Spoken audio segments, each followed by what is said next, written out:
La nota a la que le voy a hacer el siguiente comentario proviene del medio Infobae y es una nota que habla sobre la inteligencia artificial y si la inteligencia artificial reemplazará a los docentes. Esta iniciativa se llama Sin Culillo, es decir, sin miedo a lo político, y yo le estoy hablando desde los comentarios, desde el pensamiento crítico de estas diferentes noticias para, digamos, presentarle mi postura al respecto y para que conjuntamente vayamos perdiendo el miedo al debate de temas que se deben decidir desde lo político.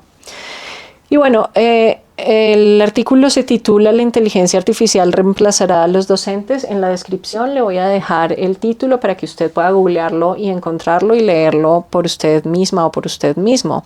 Y dice, el 26.31% de docentes en América Latina ya utilizan herramientas de inteligencia artificial por curiosidad.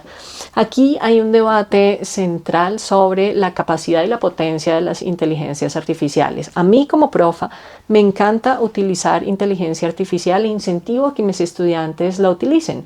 Pero por supuesto eso es un desafío. Si yo incentivo a mis estudiantes a que utilicen inteligencia artificial, mal haría en dejarles trabajos para la casa, por ejemplo, de escritura de ensayos, digamos en la forma tradicional, porque seguramente la inteligencia artificial puede hacerles la mayor parte del trabajo. Y aunque existen herramientas para verificar si los trabajos son producidos con inteligencia artificial o no, me parece a mí que es un ejercicio del perro que se muerde la cola. No tiene mucho sentido.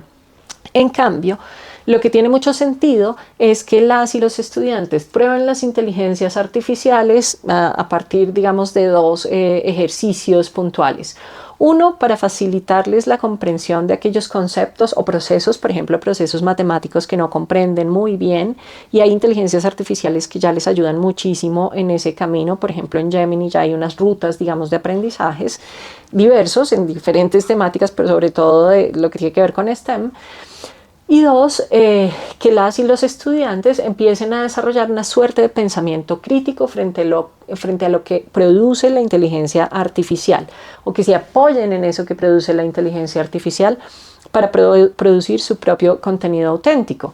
Pero entonces pues eso no se puede hacer en la casa permitiendo a estudiantes que copien y peguen, porque pues no tiene ningún sentido. Pero lo que pasa es que nuestras pedagogías se han basado en ese tipo de ejercicios, tareas que dejas para la casa para, digo yo, un poco abrumar a las y los estudiantes que tengan algo que hacer cuando no están conmigo, pues que me parece un poco abusivo. Y sino que hay que pasar a que en el marco de la discusión del aula se incluya lo que viene siendo producido por la inteligencia artificial, se debata y se procese. Así que hay que repensarse un poco el cómo estamos haciendo pedagogías dentro y fuera del aula, con todas las exigencias que puede tener la estructura educativa hoy en día. Pero por otra parte, pues el artículo se pregunta un poco, ¿será que la inteligencia artificial va a reemplazar a las y los docentes? Yo creo que si el ejercicio docente se fundamenta en un acto de repetición, memoria y digamos solamente ese copiar y pegar y entender de manera automática o la letra con sangre entra, seguramente sí. De otro modo no, porque la educación y sobre todo los procesos formativos y la construcción conjunta del saber no ocurre solamente desde esa relación de la interfaz máquina-humano, ¿sí? O máquina-ser viviente, sino más bien en la relación de la construcción comunicativa entre diferentes seres. Y yo creo que eso ocurre desde diferentes niveles de realidad. Y pues esos niveles de realidad quieren decir que un robot jamás va a reemplazar mi saber o mi valor, por ejemplo, en mi caso, de lo político. Yo tengo un pensamiento muy específico y sobre todo muy crítico sobre lo que pasa en lo político en nuestras sociedades. Es difícil que una inteligencia artificial pueda reemplazarme, pero sobre todo que llegue a la complejidad de la interrelación con mis estudiantes. Pero puede pasar algún día si hay un robot que logre converger en la completitud de este tipo de relaciones en los procesos de formación.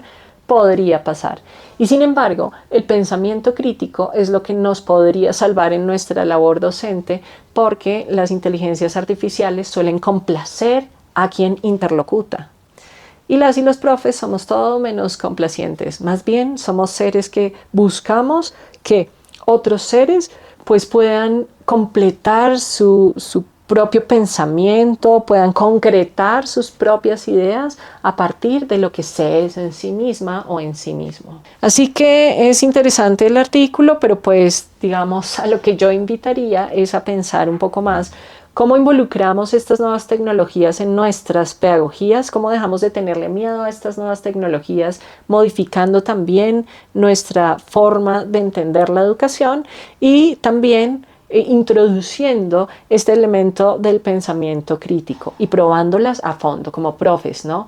Poder ver qué tanto dan estas inteligencias artificiales para saber cómo por dónde entramos a hacer una discusión.